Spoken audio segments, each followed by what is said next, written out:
প্রধান নির্বাচন কমিশনারের সঙ্গে মঙ্গলবার বিকেলে বৈঠক করতে আসেন বিএনপির স্থায়ী কমিটির সদস্য ও দলের নির্বাচন পরিচালনা কমিটির চেয়ারম্যান নজরুল ইসলাম খানের নেতৃত্বে 4 সদস্যের প্রতিনিধি দল।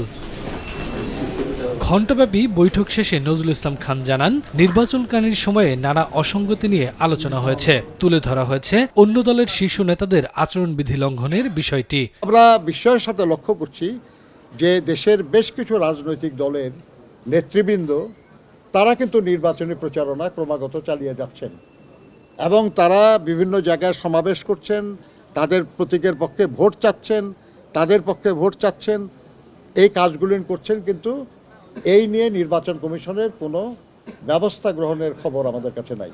ইচ্ছে করেই পোস্টাল ব্যালটে কিছু দলের প্রতীক সামনে রাখার অভিযোগ করে বিএনপি বলছে, এটি দ্রুত পরিবর্তন করতে হবে। কেউ মনে করতে পারেন ঘটনাক্রমে, কিন্তু আমরা বলি যে এটা খুব উদ্দেশ্যমূলকভাবে দেশের কয়েকটি রাজনৈতিক দল নাম এবং প্রতীকটা প্রথম লাইনে দেওয়া হয়েছে,